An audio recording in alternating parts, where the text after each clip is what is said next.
Para coordenar essa mesa de trabalho, nós convidamos o nosso companheiro, amigo da nossa federação co-irmã, o companheiro Wilson Pereira, presidente da FETEPAR. E para acompanhar o companheiro Wilson, também na coordenação dos trabalhos, convidamos a nossa companheira, presidente do Sindicato dos Servidores Públicos Municipais de Queiroz do Iguaçu, a companheira Jocely Carpes.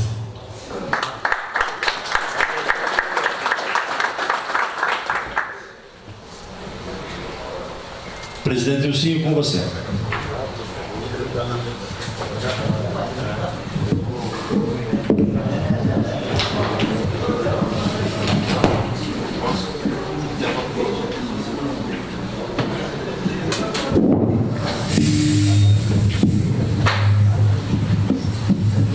Bom dia, companheiras, bom dia, companheiros. Companheiro Toninho, seja bem-vindo mais uma vez em nosso estado, aqui na Casa dos Trabalhadores da Indústria da Construção Civil do Estado do Paraná. Jocely, seja bem-vinda à mesa. E eu agradeço aos companheiros aí da Central por me indicarem para coordenar os trabalhos desta nossa primeira atividade ou segunda atividade desta sexta-feira. Nós estamos aí passando por momentos difíceis, acho que dispensa maiores comentários de minha parte, porque o Toninho aí todos nós aí conhecemos, todos os companheiros conhecem, sabem mais ou menos o que estamos passando, mas ninguém melhor do que o nosso companheiro Toninho para falar sobre a questão do movimento sindical e as eleições que se aproximam. Nós temos aí posições políticas mais ou menos em alguns pontos nas mesmas linhas, porém nós sabemos em quem é possível votar e quem não é possível, mas ainda existem dúvidas, e essas dúvidas nós podemos sair daqui hoje, ou seja, com menos dúvidas, Toninho, graças aos conhecimentos que ele tem. Muito obrigado, eu passo de imediato a palavra ao companheiro Toninho.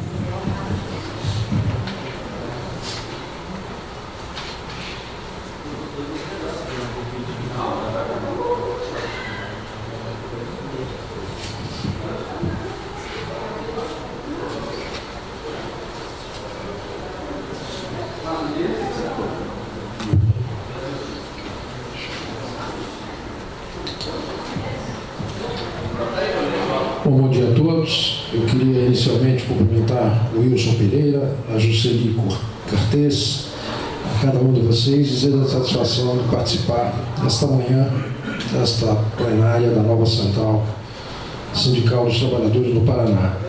O nosso desafio aqui é falar do movimento sindical e as eleições, e pretendo fazer aqui uma explanação buscando chamar atenção para os desafios que temos pela frente e mostrando o tamanho dos adversários que temos que enfrentar, suas estratégias, suas táticas, e se a gente compreender bem isso, vai poder ter condições de enfrentá-lo com alguma possibilidade de êxito. Se não compreender, aí a situação se complica, porque é uma gente que desenvolveu uma tecnologia no sentido de manipular as pessoas de um modo tal que, se o sujeito não estiver absolutamente atento, ele embarca nessa onda com facilidade. Então é um momento que, se a gente não estiver atento, vai ser induzido a cometer erros gravíssimos. Então vamos aqui lembrar apenas, e começar por isso, que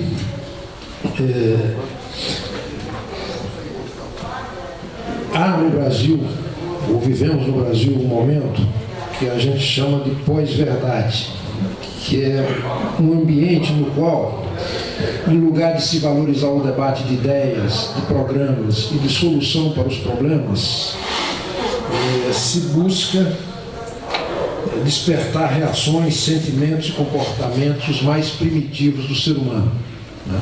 Então, num ambiente desse, a racionalidade, a verdade, o debate de conteúdo, nada disso interessa. O que interessa é dividir as pessoas, interditar o debate e despertar reações e sentimentos de rejeição ou até de ódio a todos aqueles, pessoas ou instituições, que se contrapõem ao projeto hegemônico do sistema financeiro internacional. Então, se o cidadão, o movimento ou a instituição defender interesse coletivo, a solidariedade, a justiça, o humanismo, a proteção dos mais necessitados, essas pessoas, instituições e movimentos vão ser associados a práticas que agridem a fé, os valores, os costumes e a moral de milhões de brasileiros. E, portanto, não há mais, a partir desse momento, um debate a respeito de ideia de programa. Você faz um julgamento moral a respeito de quem conduz aquele tipo de ideia. Então, se desenvolveu uma tecnologia que se criminaliza, se associa ao que há de pior todos aqueles que defendem interesse coletivo ou interesse dos mais pobres, entre os quais se encontra o movimento sindical. E cometemos, às vezes, o erro entre nós mesmos de não ter a humildade de dialogar com um companheiro do lado que foi induzido a esse tipo de postura, a esse tipo de pensamento, né? E muitas vezes, por ausência de informação, né, toma atitudes que a gente desaprova, e nós, com a nossa autossuficiência, para não dizer arrogância, nos qualificamos com adjetivos que os diminuem, que os humilham, etc. E depois, para restabelecer essa relação, é muito ruim. Eu vou dar aqui, por exemplo, o debate a respeito do processo de impeachment. No processo de impeachment, quem ficou a favor e quem ficou contra estabeleceu uma troca de agressões, que não foi diálogo, muito ruim. Eu não estou falando dos parlamentares, estou falando da população. Quem era contra o processo qualificou como golpista todos aqueles que apoiavam e interditou o diálogo, o debate. E eu digo para vocês com segurança absoluta que mais de 90% dos que apoiaram o processo de impeachment na sociedade não eram golpistas, eram desinformados. E tinham razões para ter um nível de descontentamento com o governo, porque o governo foi eleito com um discurso e aparentemente, apenas aparentemente, governou com outro. Era um jogo tático que não podia revelar para o mercado que estava fazendo um jogo de cena, ou seja, que estava encaminhando propostas duras para o Congresso de um lado, mas estava orientando a sua base a amenizar seus efeitos mais perversos por outro. Se a gente verificar a reforma da Previdência do governo Lula, teve uma PEC paralela. Seria possível isso sem uma certa indução ou apoio do governo nesse sentido? As MPs 664 e 665 foram amenizadas nos seus efeitos mais perversos, muito significativamente, e foi dada uma contrapartida que compensou todos aqueles direitos que foram tirados naquela oportunidade, que foi a Fórmula 85-95 como contrapartida. Quando a gente compara essas duas matérias duras do governo anterior com a matéria do governo atual, como o projeto da reforma trabalhista, foi um projeto aceitável com 12 artigos e que saiu de lá com 180. Veja a diferença. Você encaminha um duro, sai de lá mole. Você encaminha um mole, sai de lá duro. Quer dizer, então, o modo de abordar. O fundamento desse processo de impeachment, aqui vou tecer alguns comentários a respeito disso para a gente situar melhor o que eu estou dizendo aqui, foram basicamente dois. Um de natureza ético-moral e outro de natureza liberal fiscal. O de natureza ético-moral, o governo do PT perdeu esse debate por incompetência. Não há nenhuma evidência empírica no sentido de comprovar que no Brasil foi instituído nos governos do PT uma degradação moral. Ela foi revelada, diferente. Antes nós não tínhamos um conjunto de leis sem as quais seria impossível revelar ou fazer de modo transparente uma relação entre Estado e sociedade, entre Estado e mercado. Não existia Lei Geral de Acesso à Informação, não existia Lei de Transparência. A Lei de Lavagem de Dinheiro foi atualizada para permitir que o COAF pudesse fazer e acompanhar a movimentação financeira de cada um de nós acima de 10 mil e comparar com o nosso imposto de renda, e se tivesse uma movimentação atípica, acionar os órgãos de controle, a Polícia Federal, o Ministério Público, etc.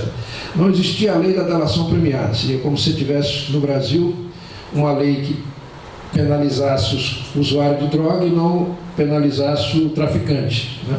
Não existia a lei da delação premiada, não existia votação aberta na apreciação de veto, não existia votação aberta para cassação de mandatos, ou seja, não existia as leis sem as quais seria impossível se criar, por exemplo, uma lava-jato.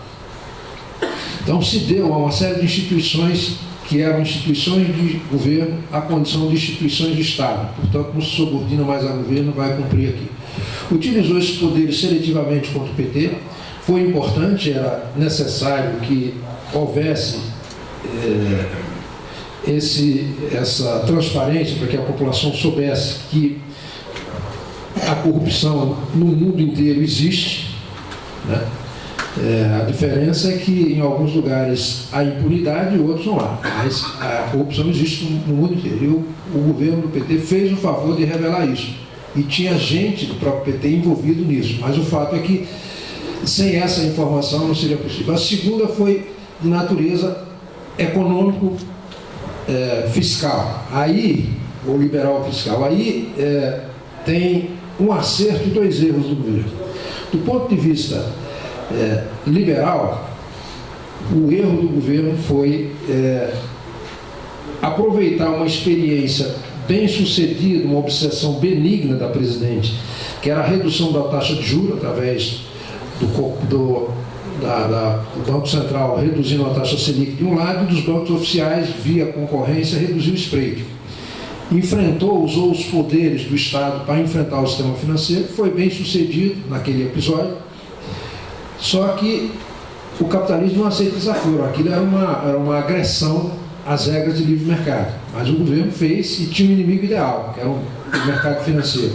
Na sequência, faz esse mesmo modelo para a área de infraestrutura, especialmente a área de concessão, a área de energia, petróleo e gás, e aí começa a se dar mal, na medida em que vai instituir margem de retorno, margem de lucro e interferir na gestão das empresas. Aí o empresariado passou a ver a presidente, junto com o setor produtivo e o setor financeiro, como alguém anticapitalista, anti-iniciativa privada, anti-lucro, anti-empresário, portanto o diabo em forma de gente.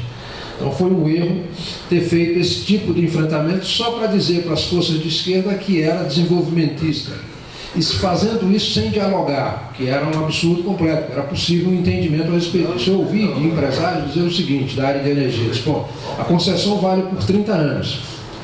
Eu vou renovar nas condições que ela está impondo, que não está negociando, que é inviável, mas eu vou fazer o seguinte, ela tem mais 2 anos de mandato, será no primeiro mandato, tem mais 2 anos de mandato, pode ser reeleita, 6 anos, a concessão vale por 30. Durante os 6 anos, eu vou tentar derrubá-la antes, mas durante os 6 anos, se ela ficar, nós não vamos investir um centavo nesse segmento, ela não vai conseguir tomar a minha concessão. Depois, eu mudo isso. Nós temos no Brasil hoje algo como 500 bilhões empossados, ou seja, em condições de investimento.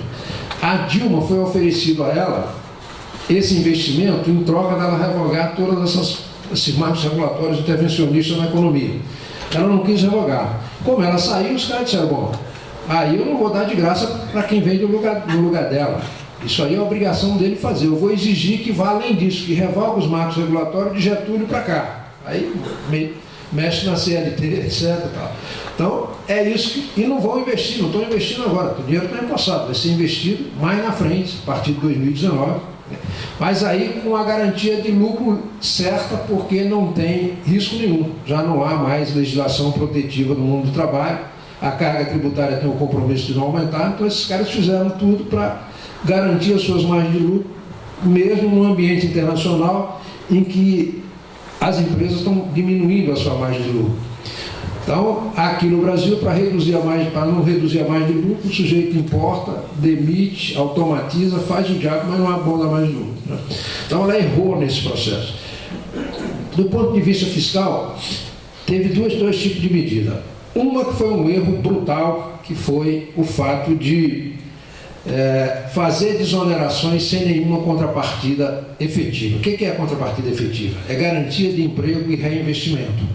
As multinacionais que tiveram desoneração, houve no período em que ficaram desoneradas um aumento de remessa de lucro para o exterior, um crescimento na remessa de lucro para o exterior, proporcional à redução dos encargos aqui no Brasil. Ou seja, foi transferência líquida de recursos. Aquelas isenções viraram margem de lucro e foram para o exterior, boa parte dela.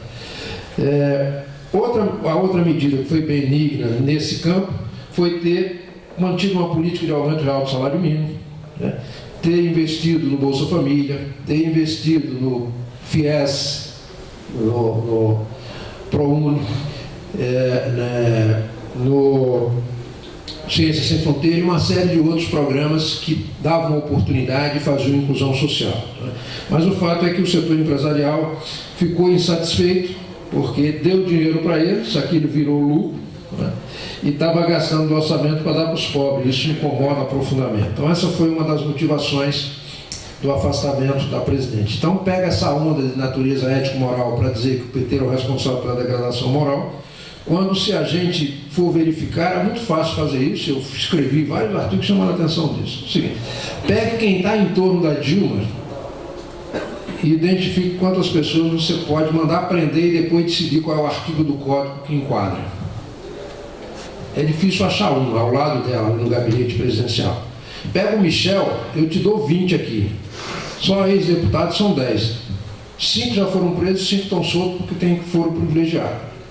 Era gente que a gente sabia que era evidente. Aquilo ali não era para combater desvio de conduta ou corrupção. Era para interferir na economia, de tal modo a rever aqueles marcos regulatórios e retirar uma série de direitos. Mas o fato é que quem estava contra o processo de impeachment, que teve essas motivações, desqualificou quem foi a favor por desinformação, que não tinha conhecimento desses dados, e aí se interditou o debate. Difícil dialogar. O pessoal, o cara contra, foi arrogante mesmo, chamou todo mundo desqualificado, quando poderia ter procurado dialogar a respeito desses pontos. Então, é num ambiente como esse que a gente se encontra agora. O desafio que a gente tem pela frente é quádruplo desse ponto de vista.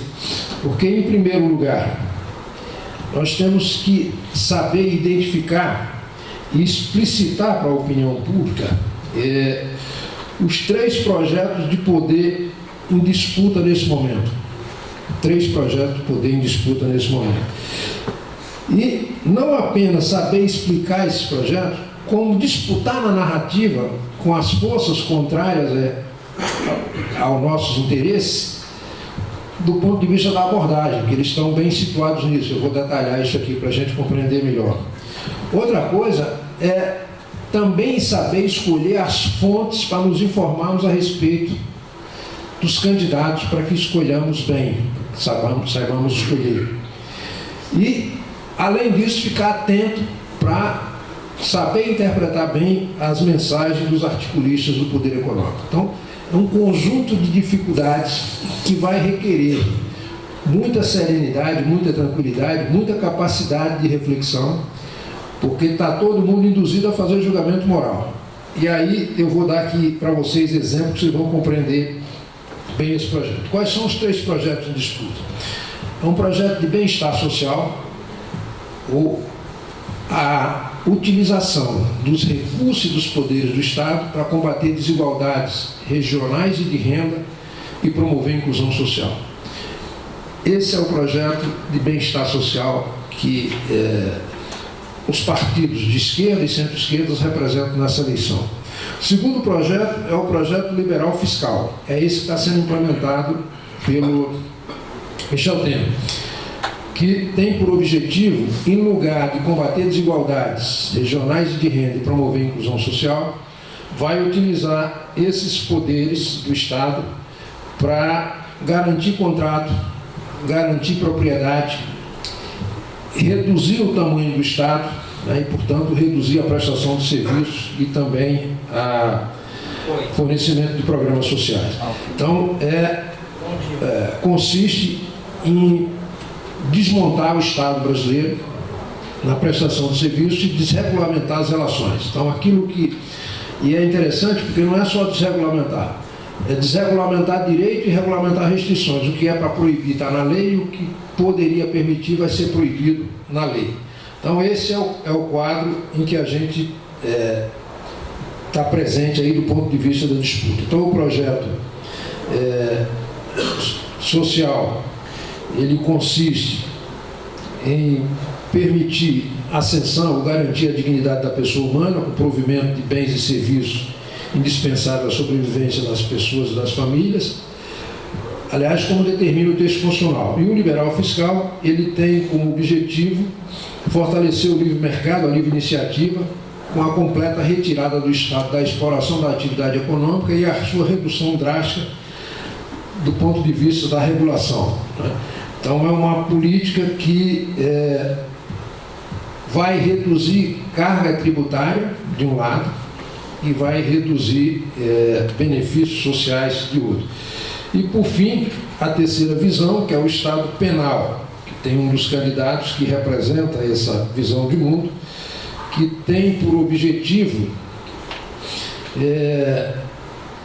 a criminalização da pobreza, né? Tem por objetivo o encarceramento, a prisão, a punição. Nós vamos falar disso aqui. Então, esses são os três projetos em disputa. E aí, do ponto de vista da narrativa, né? Quando um liberal fiscal, alguém que defende esse tipo de projeto, se refere ao projeto de proteção social, ele diz que é um projeto que apresenta soluções fáceis para problemas difíceis, que é um projeto populista, que é um projeto que impede a geração de emprego e de renda porque não atrai investimento, etc. Então, essa é a disputa de narrativa. Aquilo que é para proteger é qualificado como populista.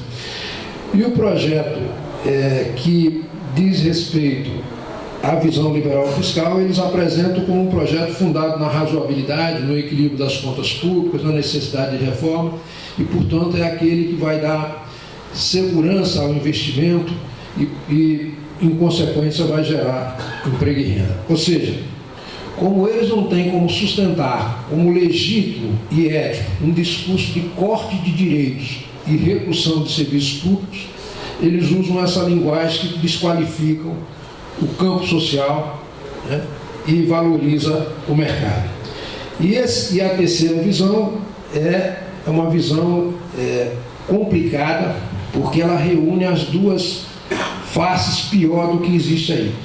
De um lado, essa visão liberal fiscal, que no caso do candidato que defende o Estado penal, que é o Jair Bolsonaro, ali essa visão autoritária com um liberalismo exacerbado. O coordenador econômico dele, o senhor Paulo Guedes, é daqueles caras cabeça de planilha que considera benéfico ao controle das contas públicas a mortalidade infantil. Tem menos gente para depender do Estado, para depender de políticas públicas. E utiliza uma forma de abordagem que é a mesma que foi utilizada no nazismo. Ela consiste no seguinte: aponta-se um problema que incomoda a população, entre eles a criminalidade, a violência, o desemprego, etc. Sugere-se os culpados por esse problema. Então, você tem um problema que te incomoda, aí eles vão, o responsável por esse problema é aqui o Wilson. Aí você já fica com raiva do Wilson. E a solução é punir o Wilson. Então ele dá uma mensagem que denota causa e efeito. Você identifica o problema, aponta o culpado e diz qual é a solução: punir esse culpado. Só que, embora isso possa transparecer que tem início, meio e fim, isso é uma fraude. Porque punir não é solução para problema nenhum. Solução para o problema é você dizer o que você vai fazer para aquele problema não se repita no futuro. E isso não está sendo feito por esse candidato em particular. Então, esse é o problema da abordagem que a gente tem dificuldade. Temos também que ficar atentos às fontes para a gente se informar em relação a como votar. Tem um portal na internet chamado Ranking dos Políticos. E lá eles desenvolvem uma metodologia para identificar quem é o bom parlamentar e quem é aquele que não merece ser reconduzido. E essa metodologia consiste no seguinte: se o sujeito votou a favor da reforma trabalhista, ele tem 100 pontos a favor. Se votou contra, 100 a menos. Se votou a favor da terceirização, ele tem 100 pontos a favor. Se votou contra, tem 100 a menos. Se votou a favor da PEC de congelamento do gasto público, ele tem 200 pontos a favor. Se votou contra, tem 200 a menos. A ponto de ruralistas mais atrasados, aqueles que são contrários à reforma agrária, que defendem o uso de agrotóxicos sem controle, contra o meio ambiente, que defende trabalho escravo, e que votou contra tudo isso, o sujeito aparece como o melhor parlamentar do Brasil. E o senador Paulo Paim, cuja trajetória se confunde com a defesa dos trabalhadores, com o combate à desigualdade, etc., está entre os 500 parlamentares, está nas últimas posições como um dos piores parlamentares do Brasil. E aí o cara mostra lá o conselho, todo mundo PhD, quando você vai olhar, todos são banqueiros. É uma cretinice completa. Está circulando aí na internet um tal de Tchau, queridos, é o título do troço. Aí vai lá as votações com o polegar para cima e